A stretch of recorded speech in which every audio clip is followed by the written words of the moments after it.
welcome to our webinar today. We'll be looking at the difference between arbitration and litigation and what that might mean for your business, when to choose one over the other, those types of legal topics. So we're glad you've all joined us. And before we get into the content for the day, we have just a few things to go over. So first of all, we love for these sessions to be interactive. So feel free to type in your questions at any time. You can use the questions tab through your panel, your GoToWebinar panel. If you're watching on a computer, that's going to be on your right-hand side.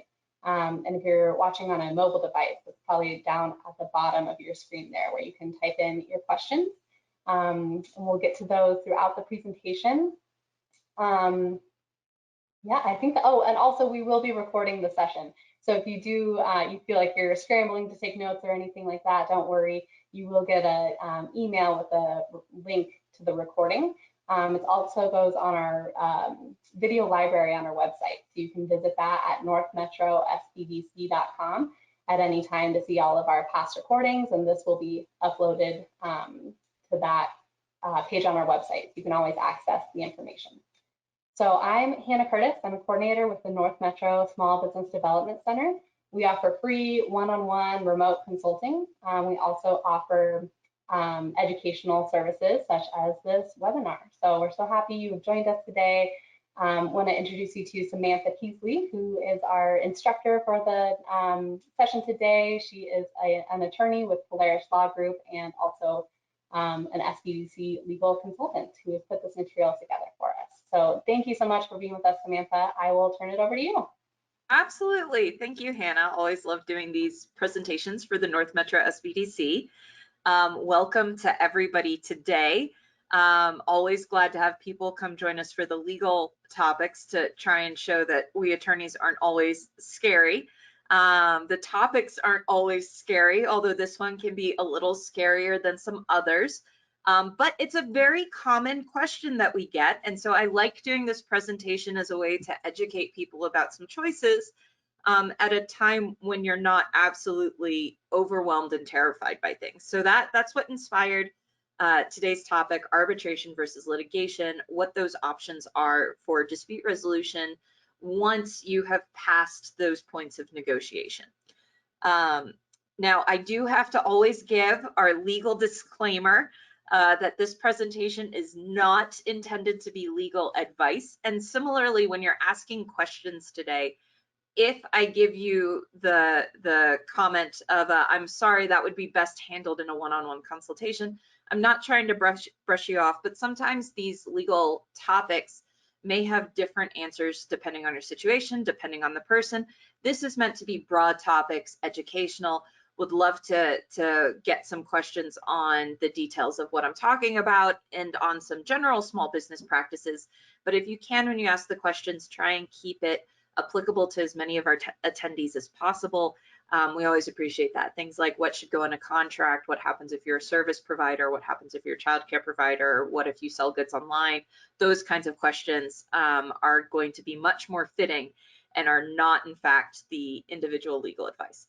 Do also always remember, I'm a consultant with the Small Business Development Center. There are also some other great legal consultants there, as well as non-legal consultants. Do always feel free to sign up for a one-on-one consultation at the SBDC.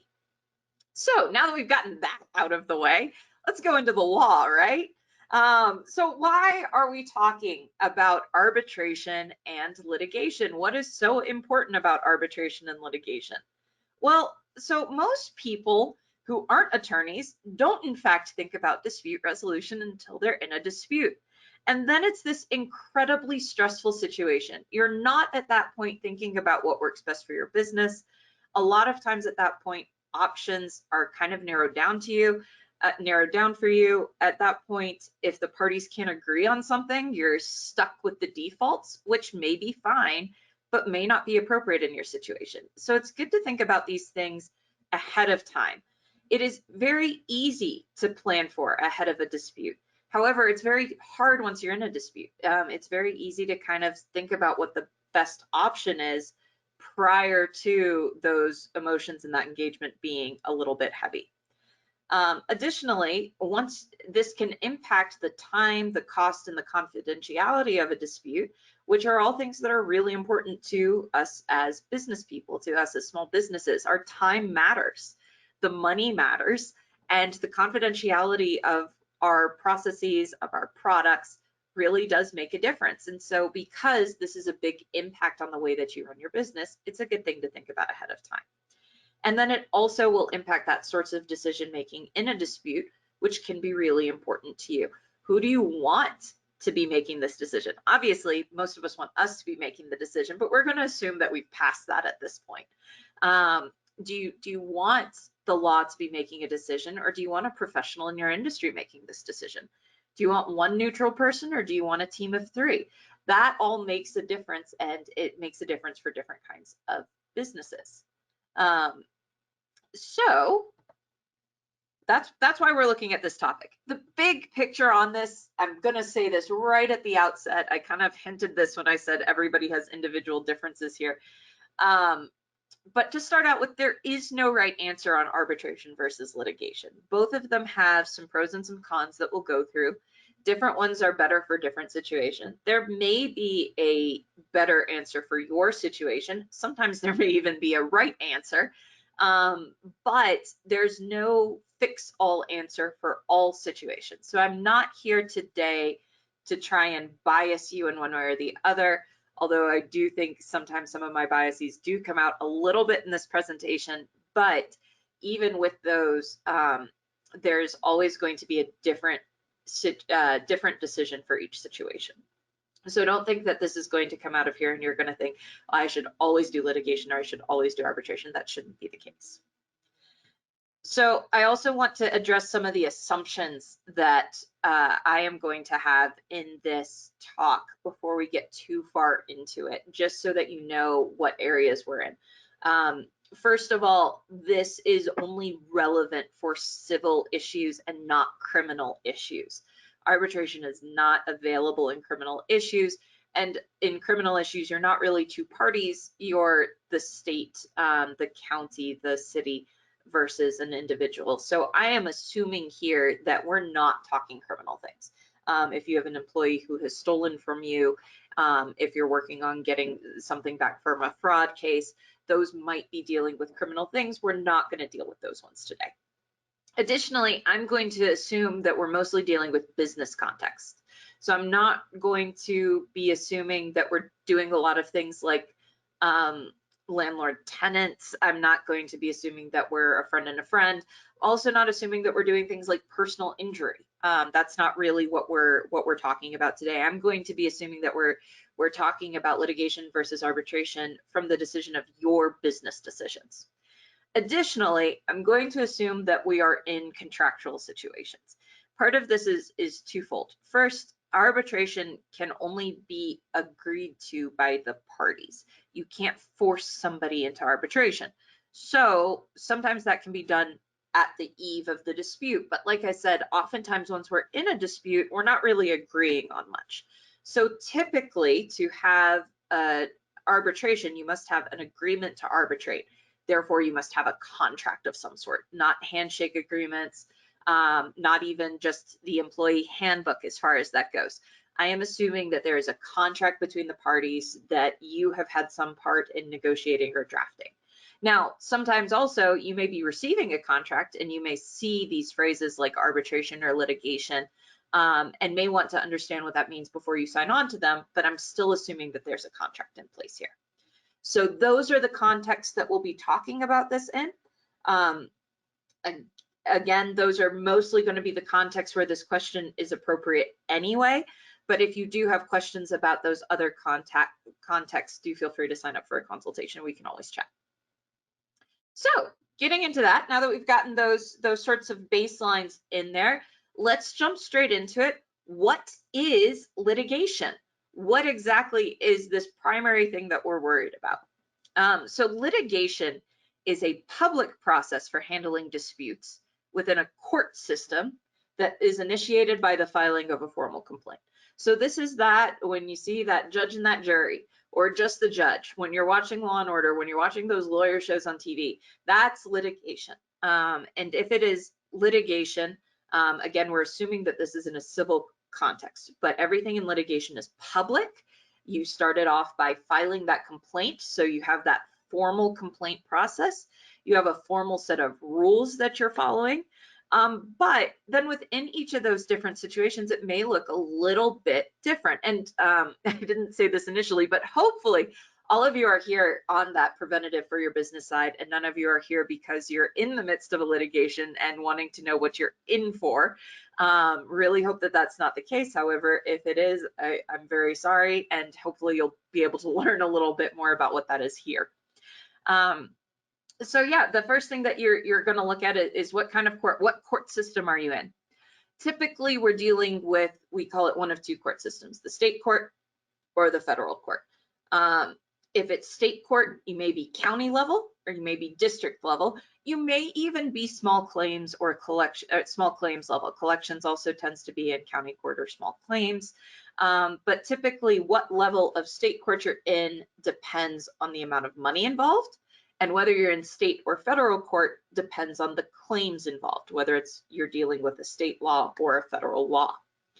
Another important aspect of litigation is that litigation can be appealed. If you don't like the decision, you can ask a higher court, an appellate court, to review it and to maybe change the mind. It's a difficult process, but you can absolutely appeal it. And if you don't like the appellate court decision, you can request that the Supreme Court review it. Although, of course, the Supreme Court limits how many they handle, and you can do that on the state or the federal side.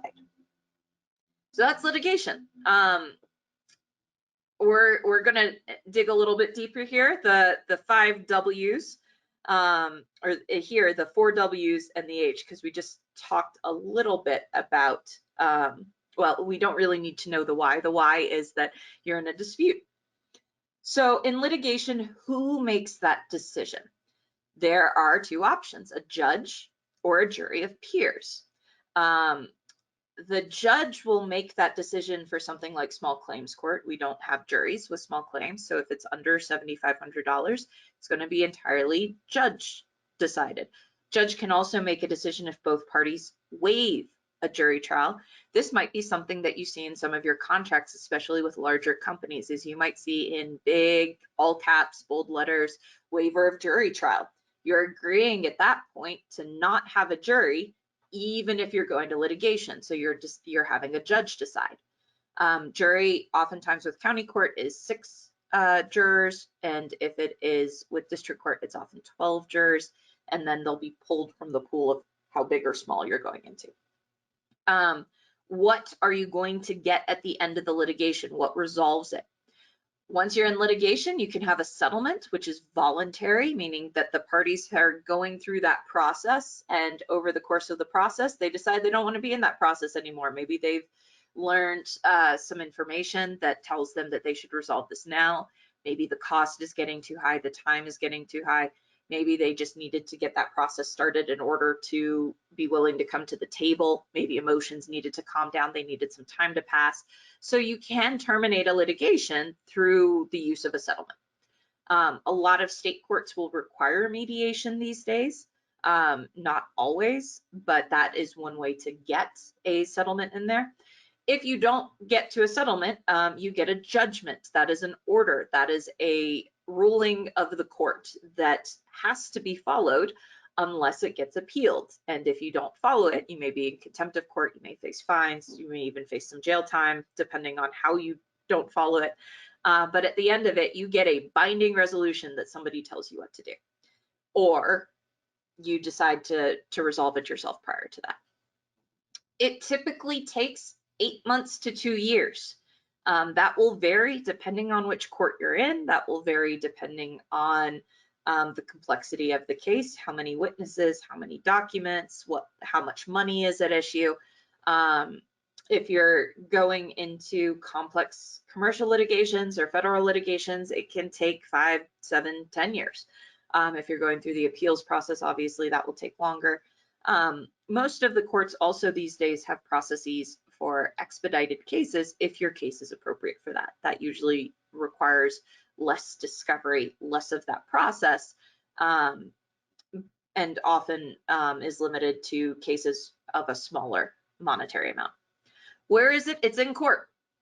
Even today, it's in court. A lot of the courts right now are doing things via web platforms. Each court has a slightly different one, and so some of the hearings might be different. But typically, you're going to be in the court. If you're having a trial, it will be in the court. You'll be able to address people in the court. Again, a little bit mitigated these days. And then how do you do this? You do this through the discovery processes, the rules of civil procedure, and it's a very public process. And I'll go into some of the how a little bit on the next slide, but these are what you can really expect if you're doing a litigation. And you'll notice that's not, like I said, it's not a cookie cutter sort of answer. There's still a lot of variability within that litigation process. So when you're thinking about what kind of litigation you do, you know, I said we typically want to consider things like time and cost. You may be considering things like, well, what is the value of this contract? How likely is it that I'm in district court versus in county court? How likely is it that I'm in small claims court? Am I always going to get a judge? Is this the sort of thing that I want a jury on? Those are also considerations that you should be thinking about as we're going even just through the choice of litigation. So, you know, how much everything, how much does this take? Let's take a look at what this costs to you, and this also will talk a little bit about that process that we were discussing. So litigation is costly. There's no way around it. It's just costly. So you start out just with some of those filing fees. I put what a complaint and jury demand in district court in Colorado costs right now. These costs are set by statute, so they will change from time to time. They will change depending on which court you're in. If you're responding to a complaint, if you're answering, that will be a little bit less. But then there's also an additional $24 per additional filing. There's an asterisk next to that because that may increase for certain filings. It may decrease for certain filings, depending on how many pages, depending on the complexity, depending on what goes along with that. But a jury demand is more expensive than not because the court then has to pay for the jurors. So the filing fees in and of themselves can really start to rack up those costs if you're in a litigation. Attorney's fees will also be one of your costs of litigation. In business litigation, remember I said I'm assuming we're in business situations, there is rarely, if ever, contingency. Contingency is something that you'll hear about on those personal injury ads when they're promising that they'll give you $1 million. They won't take a dime of your money unless you win. That's not the case in most business litigation. For one, because most business litigation ends with some sort of split the baby process. It's usually not that simple. Secondly, if you're in a business litigation, oftentimes your fees are going to be limited in a lot of those. So you don't have those opportunities for things to ratchet up. So most business attorneys will do either hourly rates, or occasionally you'll find one who does flat fees for certain situations, for certain cases. But you should count on paying for your attorney's time in those business litigations. You should also assume that it's going to take about $20,000 minimum for attorney's fees, upwards of $250,000. You know, again, that's one of those things that changes case to case, depending on what court it's in, depending on how much discovery it's in. It's really difficult to say how much something is going to cost. And then also one of the biggest factors in cost is the parties. If you are a person who wants to have a lot of communications, that's going to cost a little bit more. You may be better informed throughout the process, and that's a great thing.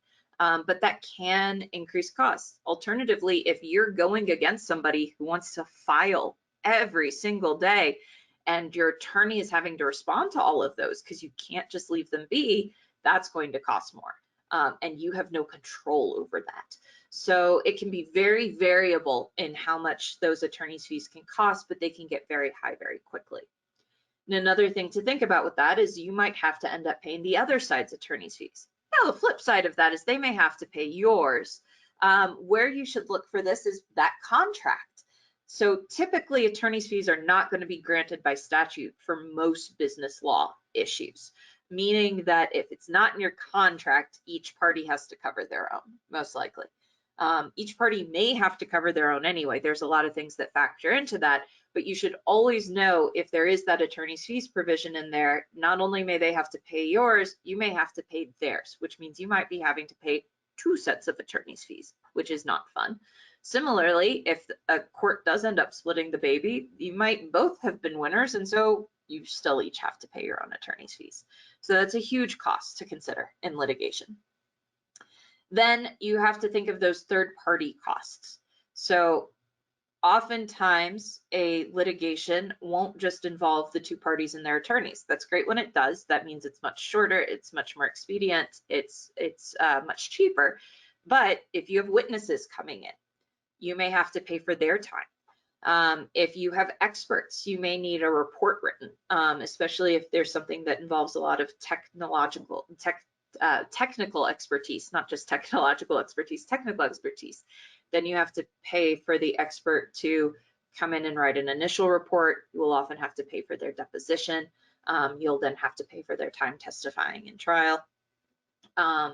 Those are some of those things that you think about with that discovery process. Remember, I said we'd talk a little bit about the process. Well, full discovery process, meaning let's assume there's no limitations there, except for the rules, involves the exchange of documents, the answering of questions, and the questioning of witnesses, as well as depositions. And there are limits to all of those things built into those rules. So what is generally considered a reasonable amount, but for a regular district court case, those can still get pretty high. If you have, 7 depositions per party, well, that's 14 depositions total. You need the transcripts for those, you need the attorney time, you need the court reporter, as well as if you have to pay for that witness time, then you're going to be covering that amount. It can get up there pretty quickly. Now there are simplified processes. So county court, you're going to have fewer of those because the amount in controversy is going to be less. So you may only have 5 depositions rather than 7 per side. And honestly, rarely do you get all the way up to that. And you may also be able to use simplified procedure, which limits the number of interrogatories, which limits those requests for productions, limits the number of documents that go back and forth. So if you have one of those kinds of situations, you can keep those third-party costs low, but you should consider who is there aside from the 2 parties. Then additionally, those time costs. That process that I just explained takes a lot of not just the attorney time, but also your time. You're the one who knows those things. You're the one who knows the people. You're the one who has control of the documents. So if I say, all right, we have this list of documents that we need to get in order to prove your case, you're going to have to go dig all of those up, scan those in. I'm going to tell you that you didn't do it right the first time and have you go do it again. You're going to have to process those in, and then we're going to have to sit down and talk through all of them. Then you're going to have to go through all the documents from the other side. It can get a big burden on your time. And then all of the preparation for yourself, as well as the sitting through the mediation. Again, we said assume that this takes 8 to 12 months in county, 12 to 18 months in district, and 1.5 to 3 years in federal. I'm being a little unfair with those. I'm erring on the side of longer rather than shorter, especially because everything is a little bit backed up right now. But going into these processes, I still think those are some safe assumptions. And then, as we said earlier, if you're appealing, you have to consider in the cost of the appeal, time cost of the appeal. And then, of course, there's the emotional costs, and these are something that a lot of people don't factor in. However, that's not entirely fair. Some people factor this in much higher. You're going into a public forum where your actions are going to be very closely criticized, where your veracity is going to be questioned, where your character might be questioned, and where at the end of the day, you're just going to be frustrated that you're having to jump through these hoops. Even the calmest people get a little bit rattled, a little bit angered by the litigation process. And so if those emotional costs are something that matter to you, those also need to be taken into effect. So those are the costs of litigation. Again, I'm not seeing any questions come up, but if anybody has any, feel free to put them in at any time. I know I'm throwing a lot of things out there. There are also some limitations to litigation. Like we said, the type of court. So you may be able to only be in state court. You may have to be in federal court if you're dealing with some federal questions, some federal statutes. You may have to be in small claims court due to the amount that you're debating. Now that can also save you a lot of money because you can't really use attorneys in small claims court with a few exceptions, but that does make a difference. The location of your court, which county are you in, which district are you in, you may have some limitations on that as well. Recovery of attorney's fees, we sort of talked about that you may not be able to get those unless you have an agreement to do so, and even then kind of depends on how that final judgment turns out. You may be able to, I said earlier that this is a public process, and that's usually one of the biggest downsides as well as upsides, depending on your point of view of litigation. If you do have confidential information at the heart of that litigation, you can use protection orders that will limit how much of that information gets out into the public. It will still be given to the jury because they have to be able to make their decision, but you can limit that confidential information through the process of protection orders. And then you'll have limitations as to the court's timelines. Just because I say it takes 8 to 12 months, if you have courts that are severely backed up, and they're saying, hey, in our court, it's taking 15 to 18, you're stuck with those limitations. You also can't say, well, you know, Judge, I work from 9 to 5, I can't come in for court that day. That's not going to fly. You are going to be on the court schedule as far as that goes. You have some flexibility, but not a lot. So those are some of those limitations to litigation. So that's our general synopsis of litigation. I know that that's a big synopsis of litigation, but it will help us do this comparison a little bit better. So we're going to jump now into the other side of this V. What is arbitration? So again, with arbitration, we're assuming that we're in a business dispute. We're assuming this is civil. We're assuming that you've already tried to work this out amongst yourselves and you couldn't. So arbitration is a private process compared to that public process for handling a dispute in which 1 or 3 individuals make a binding decision after receiving evidence and hearing arguments based on the agreement of the parties. So a little bit different here. We have a private process, 1 or 3 individuals, still a binding decision, and still you have that evidence and arguments, but it's entirely based on that agreement of the parties. So who does this? You can either get an arbitrator who's an individual, so find a firm, they handle the arbitration themselves, or what we call institutional arbitration, which is you choose an arbitration institution, an organization that then has a selection of arbitrators and they handle some of the logistics of that arbitration. You might have heard some like AAA, the American Arbitration Association. Here in Colorado, we have JAMS and the Judicial Arbiter Group are 2 big ones. Or like I said, you can just find an individual. Typically, you can't appeal an arbitration decision. You are saying that once this is done, this is that final decision. There are exceptions to that, which is why I say typically, and there's kind of a movement in a appeal style direction for that. But typically, once you have that arbitral decision, that's a final decision. And then that final decision can be enforced by a court. So if somebody says, well, that wasn't a court order, I'm not following it, you can take that decision directly to a court to enforce it rather than having to go through the whole process again. And that's built into the Colorado arbitration laws as well as the Federal Arbitration Act. So going back to our who, what, when, where, how, who does it? This time, instead of judge or jury, you have 1 or 3 neutrals, and we call them neutrals or arbitrators because they don't have to be a judge. Some of them are retired judges, some of them are lawyers. So sometimes you'll want somebody who has a knowledge of the law, but sometimes you can have somebody who does not have a legal background and has knowledge of your industry. There are certain business associations that have their own arbitral panels, and that one of those experts is required. FINRA is the example that comes to mind as far as that goes. But oftentimes in, say, construction law, you'll have at least one construction professional or an engineer, and in addition to attorneys. So sometimes if you want that panel, you may have three, so that you can have somebody with the legal expertise and somebody with the professional expertise. That also allows you to say things. Arbitration is very popular for international cases. So you may get the one US arbitrator, you may get the one Indian arbitrator, and then they pick somebody in the middle, let's say somebody from the UK. Very popular for that method too. What you get at the end, similar to litigation, you can also settle at any time in the middle, or you get the arbitration order, the arbitral order, which you can then enforce with the court. So binding decision, or you can do it yourself. So that's the same between them.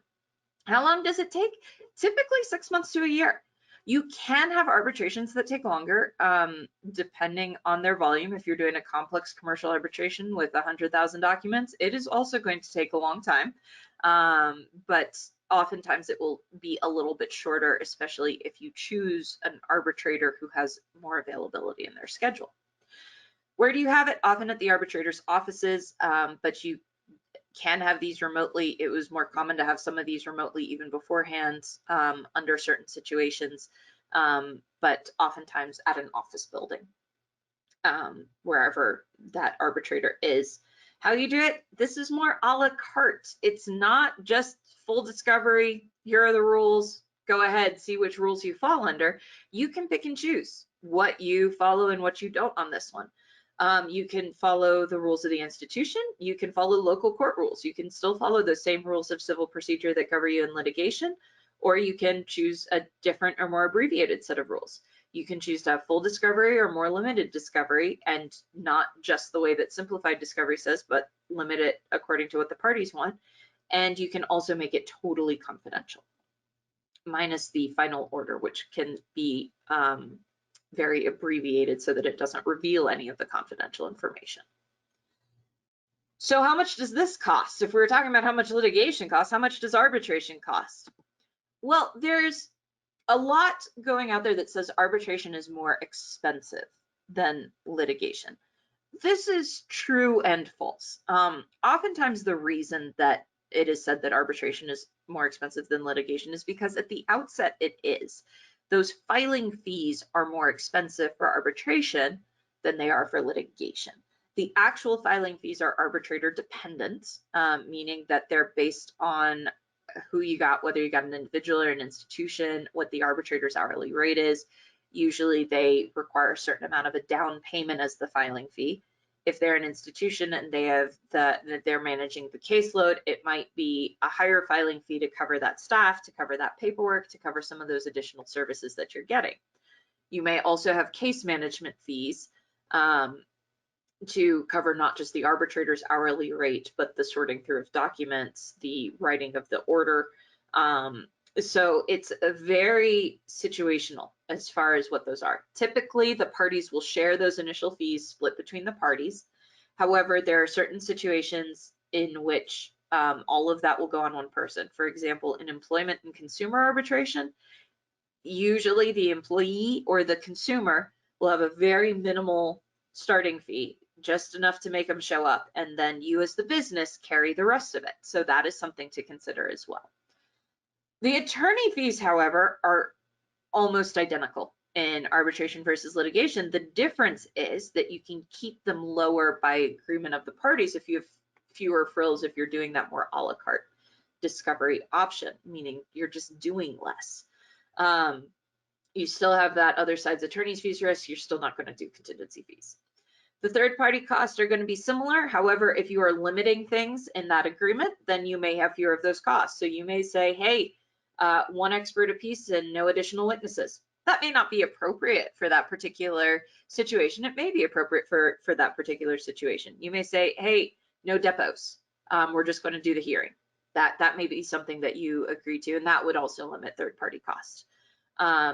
You may agree that witnesses can provide testimony by phone or video. That means you don't have to fly them in if this is a difference. So those are all things that you can agree to within arbitration. Time cost, still have those documents, depots, research, mediation, arbitration, preparation, but it depends on how much the parties have agreed to. You may have that additional cost of enforcement, meaning that if one of the parties doesn't agree to that order, the party in whose favor that order is may have to bring it to a court to enforce it, which would then cost that filing fee again. However, it's a shortened process once you do that. You can also save money in the lack of an appeal. Save money, save time. The emotional costs are going to be similar unless the difference between the being public and being private is something that you take into consideration emotionally. You still may be dragged through the mud, but only to your attorney, the other side's attorney, and the arbitrator, not in front of a jury. For some people, that makes no difference whatsoever. For some people, that makes a huge difference. So there's that emotional cost difference. You know, limitations in arbitration, it's little to no injunctive relief. So injunctive relief is saying, instead of asking for money on something, saying, oh, make them stop. Make them give this back. Make them do something. It's a doing or a not doing.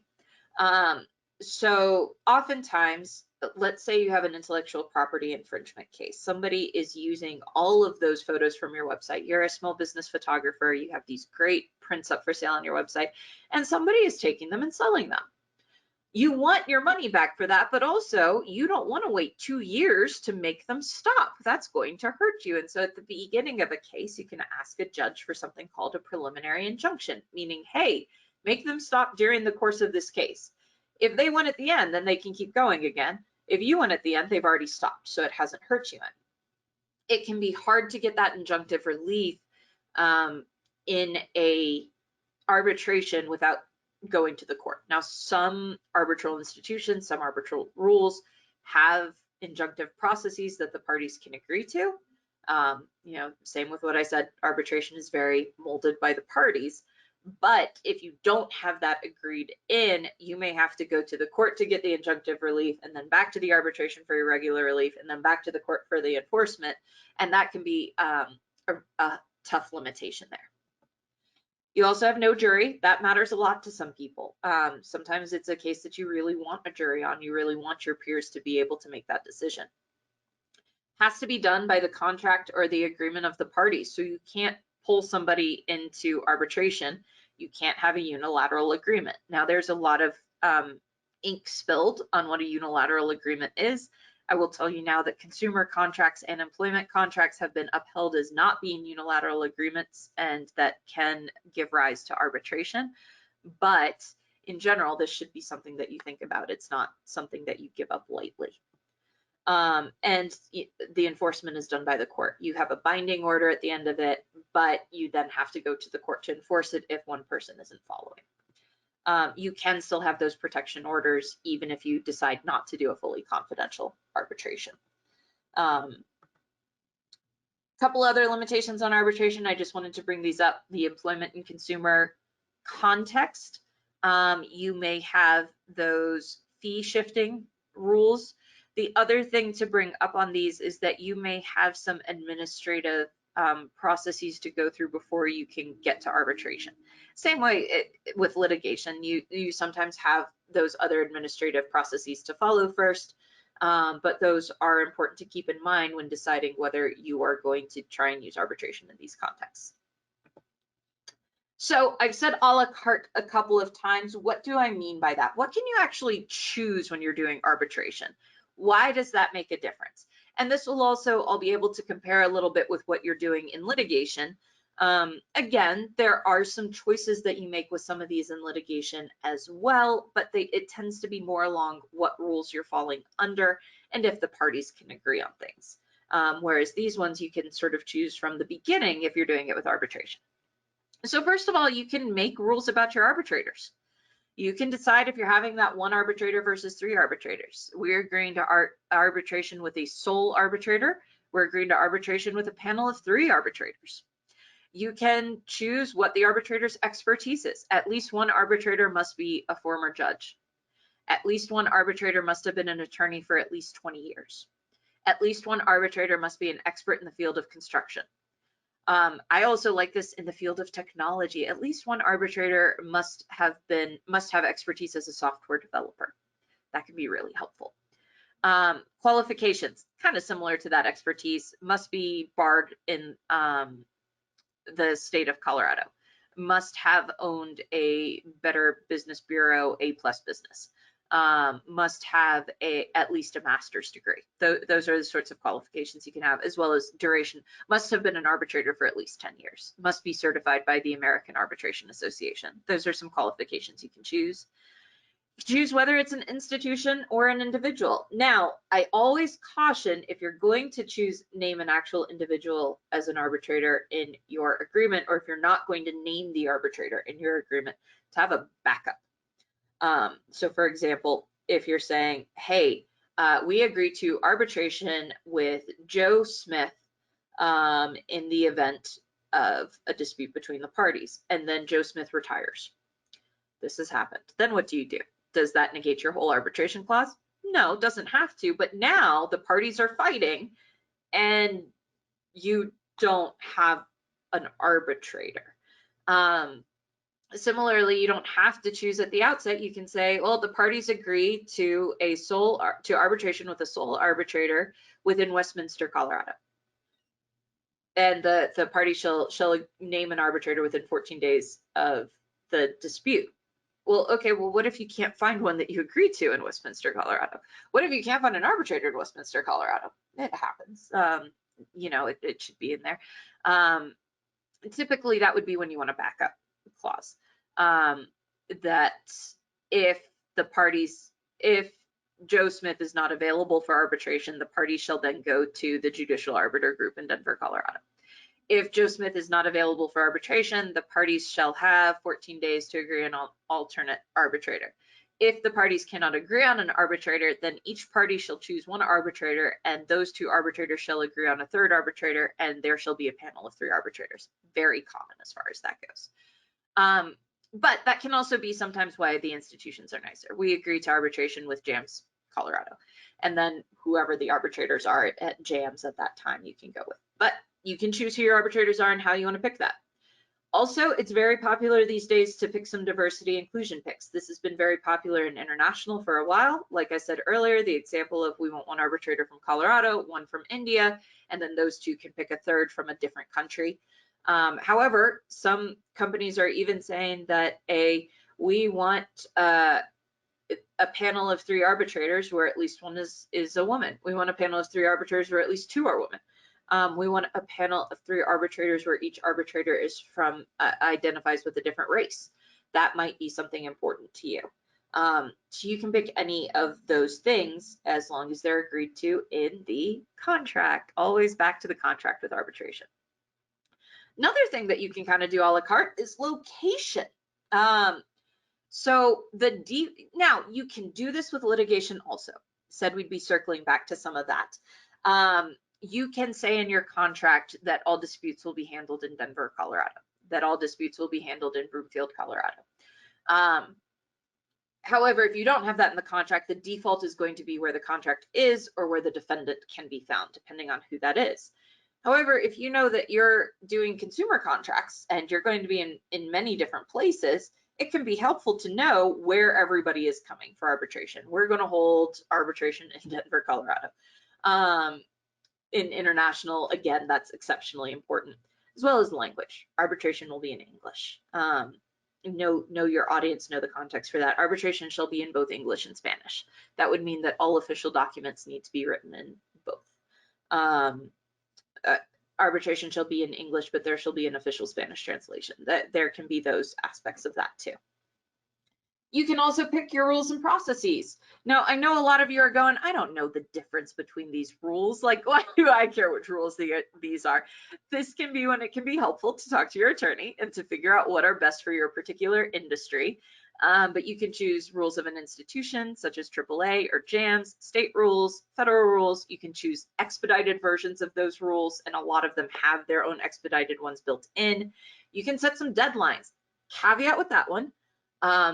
You may have to choose a different arbitrator based on those deadlines. The arbitrator may tell you, I can't meet those deadlines. Would you like to change the deadlines, or would you like a different arbitrator? But you can set those deadlines. You can say, hey, we need to go to a hearing within 60 days of this going to an arbitrator. Absolutely, you can do that. The discovery process shall only be 30 days. You can do that. You can say limited discovery. Each party shall exchange the documents that they want to use and can have one additional documents request for no more than 100 documents. You can say no discovery. We're just going to go straight to hearing. Each party has to show the other what they plan to use for the hearing, and that's it. Say limited witnesses, no more than 3 witnesses. You can say a written only. You can forego a hearing entirely and say we're just going to do this on briefs.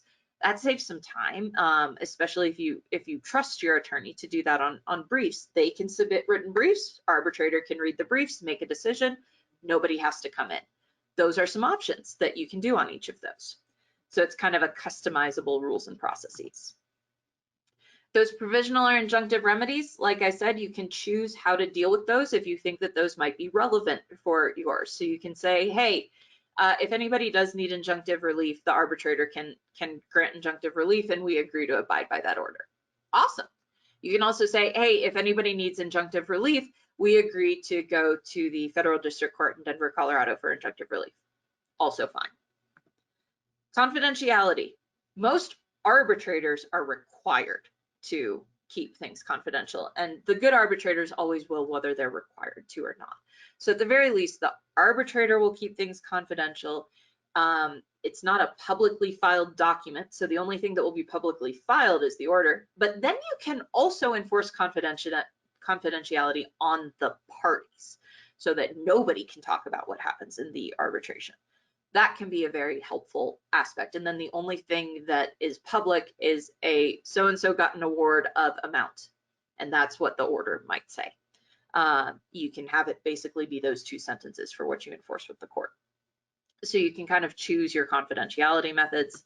And then this is fairly new, but you can choose to have the ability to appeal it. I would say only if you're within an institution that does that. So if an appeal is important to you, I would make sure to choose an arbitral institution and make sure to do an arbitral institution that supports the appeal, because technically it's not in the Federal Arbitration Act. So if you were to ask a court to appeal an arbitral decision, there are only about 3 things that you can actually appeal with that. Most of them go with whether the arbitration was appropriate in the first place. So you can do it, but it's a keep it in mind. So given all that, senior litigation, senior arbitration, yay, now you have some ideas about them. So what should you consider when thinking what is best for your particular contract? Not all of your contracts may have the same decision. So you should think about the nature of your contract. Is this a long-term contract? Is this a very one-off contract? Is this with somebody where there's going to be a lot of exchange of confidential information, or really they get your stuff and they go? Typically the more hands-off something is and the smaller the amount, the more we're going to lean towards court, probably small claims court. The more confidential, the more involved something is, the more expensive that it might get, the more we might lean towards arbitration. And then, we might consider whether this is something that we really want that jury in. Relationship of the parties, how close are you? How involved, how emotional is this going to get? How much might you be picking at each other afterwards? That cost benefit ratio. Is this a $5,000 issue? If so, that might not be worth it to go to arbitration. Is this a $500,000 issue? That might be worth it to go to arbitration, because you might be able to get that resolution faster. Do you want that jury or do you want that expert? If you really want an expert in that field making the decision, arbitration might be the best bet. If you really want your peers to be determining this, then court might be the best bet. Think about that travel in the language of the parties, not just for your clients, but think about where you might be dragged. And this is part of why international arbitration is so important. We don't want you dragged to court in India. you're not going to understand what's going on. You're going to need an Indian attorney. I pick on India because we do a lot of work with India and they're very pro arbitration, but you don't want to go to India for your court case. And there are some places where are you really going to get a fair trial if you go there? And are you really going to be able to enforce your decision if you go there? 96 countries in the world are members of the arbitration agreements that they will enforce arbitration agreements from wherever they were. You can get that done. Do consider that as far as that goes. Urgency. How important is it that this gets done fast if something happens? If that's important, you might want to choose arbitration. If it's less important, you might not. What nature of relief is requested? If you're really not looking for much money and you're looking mostly for injunctive relief, court's probably going to be a better option for you. You're going to have less bouncing back and forth. The court will be able to handle that pretty well. And then the importance of confidentiality. Is it really, really important that this stays within the parties who are having the issue as far as that goes? If so, arbitration might be better. So those are some of those considerations that you weigh. I know I'm kind of rushing through. I know we're almost at the end and want to make sure everybody gets some question times. You will get this presentation afterwards, so you can come back and look at those considerations. So all of this, when you're drafting your dispute resolution clauses, and I say dispute resolution clauses because always good to have the first steps in there as well. What does that mean for those? Well, first of all, are you going to put that a dispute goes to arbitration or litigation? If so, where, when, how? Are you waiving that jury trial? Are you having it in Denver? Are you having it in Boulder? Are you wanting to try and do simplified procedures on things? Are you wanting those 1 versus 3? Are you wanting some of that confidentiality provisions in there? I added mediation in here. Typically, we do recommend, if possible, mediation before arbitration or litigation. It can save a lot of money and time. Sometimes people don't want to do that. You always can do it once you've instituted that. And they say, look, if we're at the point where we're arguing this, sitting in mediation isn't going to help us very much. Mediation is a non-binding procedure. So it just helps the parties kind of get to a resolution with that third party quicker. You may have a time period that you want to have negotiations between the parties before either of you can go. You always want that prevailing party gets attorney's fees and costs, because remember, you don't get it in most business contexts unless it's in there. Maybe you don't want that because you don't want to have to pay theirs if you lose. Just keep that in mind when you're in there. And also, we didn't really mention this much today, but choice of law. Make sure that you're saying whose law you're doing this under. Is it Colorado's? Is it Nebraska's? Is it India's? You don't want to be fighting that at that last minute. So make sure those dispute resolution clauses are have in there what you want. Honestly, they're the part that a lot of people punt in their contracts, which I think is a mistake. They see this long dispute resolution clause and they say, I don't need that. I want this contract to be shorter. That's the thing that I can cut. I'm pretty sure we won't get into a dispute.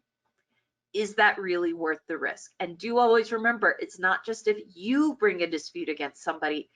You can't control what someone else does. You can control what your contracts say. So think about it also from the context of, man, if my client sues me, what happens? If this vendor sues me, what happens? If my employee sues me, what happens? So don't just think about it as what you're going to do, because that's where people tend to cut these clauses. Think about it as what risks you're taking on if somebody brings this up with you. Always talk to an attorney about this when possible. Do read these clauses very carefully when you're looking at those contracts that you're signing. And then I included on here some great resources for everyone as far as if you are looking at these.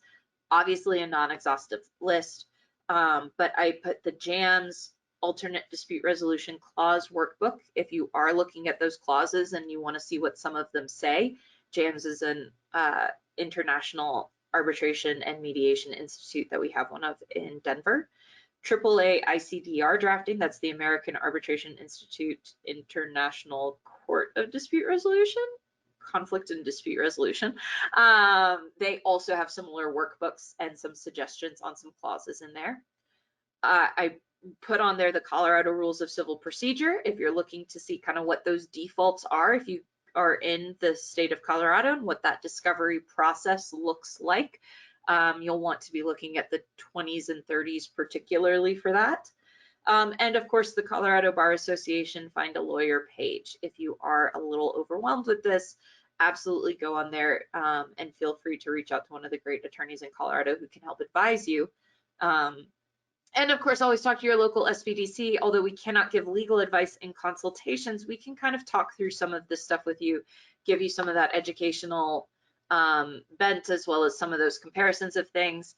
Can't draft those clauses for you, but we can kind of help you know what questions to ask as far as that goes. I'm going to keep on this page for questions, and I'll pop my contact information up right at the end there, but do we have any? I haven't seen any come in through the chat. Yes, we do have some. I've been copying them over to make sure that they're coming over. Yes, so a really great question from John. He asks, are arbitration clauses in employee handbooks enforceable if the employee signs an acknowledgement of receiving the handbook? Great question. There is some conflicting case law on this. Technically, the answer is no, because an employee handbook is not a contract. And in fact, that acknowledgement usually specifically says this handbook is not a contract. So I typically recommend for my clients know that that is not sufficiently enforceable. However, there is some case law that says otherwise. And so it might be enforceable at times, especially if they have that continued employment. But I would not want to be the one fighting that one out personally. Put it in the actual employment agreement when possible, or have a separate arbitration agreement for employment. Great to know. Very helpful. Thank you. And kind of with that, he also asked, how does employment practices liability insurance play into that? Is there any coverage with that that would help? Ooh, great question. So with any of this stuff, I didn't really talk about the interplay with insurance, but definitely you should always talk with your insurance provider as far as what they're considering.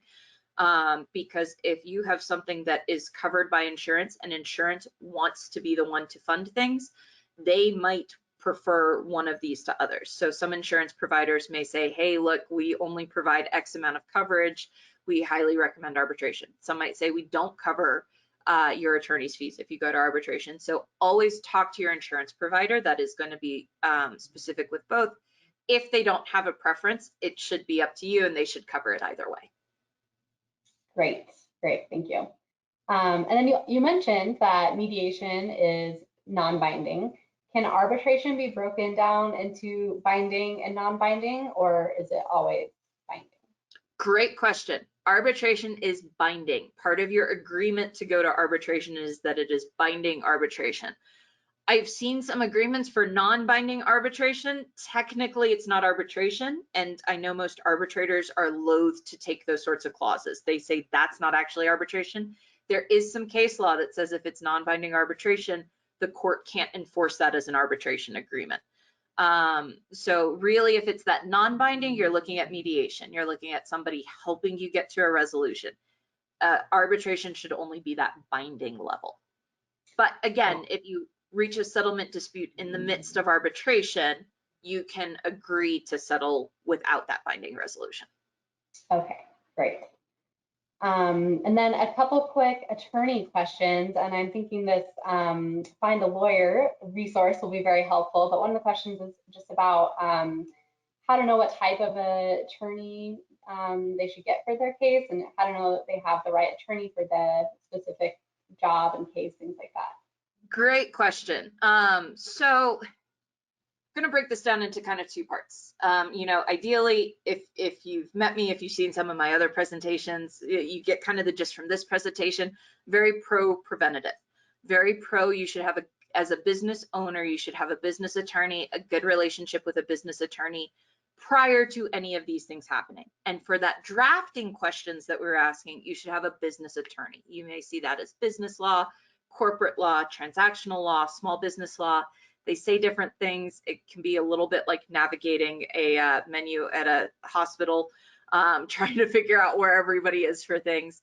But that should be who you have. And then if your business attorney doesn't actually practice the sort of dispute resolution that you need at the end of that, they should be able to help you find the person who can. That's the benefit of having that great relationship at the outset.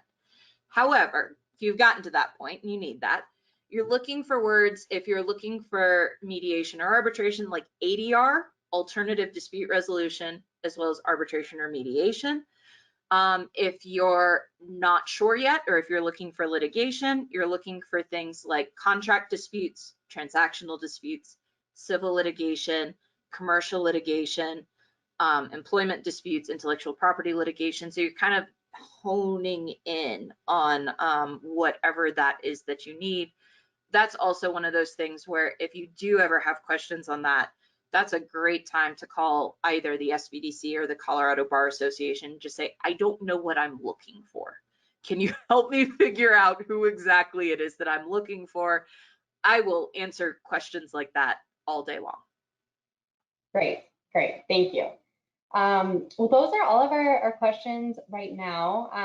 And for those of you who are watching and you have questions pop up later or anything like that, I see Samantha puts her contact information there. Thank you for that. You can also contact the SBDC. As Samantha mentioned, our legal consultants cannot give you direct legal advice, but can definitely give you that educational background that can really help you in your decision making and help you know where to go from where you're at in your situation. So you can always book with our legal consultants or any of our other business consultants, depending on your where you're at in your business and what types of needs you have for your business. The best way to do that is through our website, again, which is northmetrosbdc.com. Go to the consulting tab and request initial appointment. And you can see the calendar for all of our consultants that have availability and can see what matches best with your schedule. Again, it is free and remote, so really easy to take advantage of that resource. Samantha, any other resources or anything you want to share with the audience today? No, just if you need any of this again, like Hannah said, go check out the video library. Check out the video library anyway, because it's amazing. Yeah, thank you to the North Metro SBDC for having me here today. Awesome. Thank you so much, Samantha, and thank you everyone for joining us, and we hope you have a great rest of your day. Bye, everyone.